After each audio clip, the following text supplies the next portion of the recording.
اهلا بيكم مع الدكتور طارق عبد الحميد، وباختصار شديد بكلمكم على السبليتنج اوف سكند هارت ساوند. هو مكون اساسا الاس 2 ده والسكند بين جزئين، الاورتيك كومبوننت والبلمونري كومبوننت. الاورتيك كومبوننت غالبا اساسا يعني بيجي الاول لان الليفت فنتركل سريع وبيخلص، فيجي الاورتيك كومبوننت، وبعده بشويه صغيره عقبال ما الرايت فنتركل يضخ الدم اللي فيه يجي البلمونري كومبوننت. طيب ايه اللي بيحصل لو حاله اورتيك ستينوزس مثلا؟ الليفت فنتركل يقعد يعزق مده اطول يقوم يحصل نارو سبليتنج. طب بردك لو ليفت باندل برانش بلوك، الكهرباء ضعيفه للليفت فنتركل، يحصل ايه؟ نارو سبليتنج اهو، لانه بياخد ايه؟ وقت.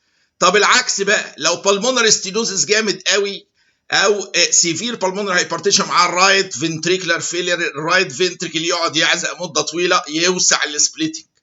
طب لو حاصل ان رايت باندل برانش بلوك، كهرباء الرايت فنتركل ضعفانه، يقوم يتاخر البلمونري كومبوننت اهو ويوسع السبليتنج.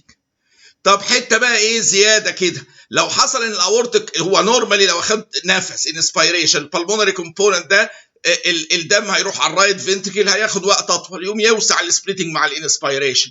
لو حصل ان الاورتيك جايه بعد البلمونري نتيجه سيفير ديلاي فيها، ايه اللي حاصل؟ لو اخد انسبيريشن ويتاخر البلمونري ايه؟ يضيق الايه؟ السبليتنج، اسمها بارادوكسيكال سبليتد سكند هارت ساوند.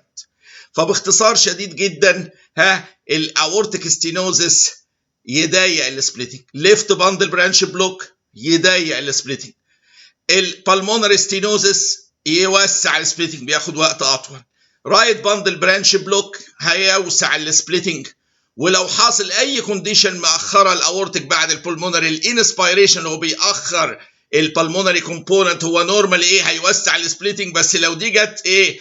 متأخرة، الديلي ده هيخلي السبليتنج نارور، ويسموها بارادوكسيكال سبليتد ايه؟ سكند هارت ساوند. سهلة، بيس اوف كيك، انجوي. إلى اللقاء.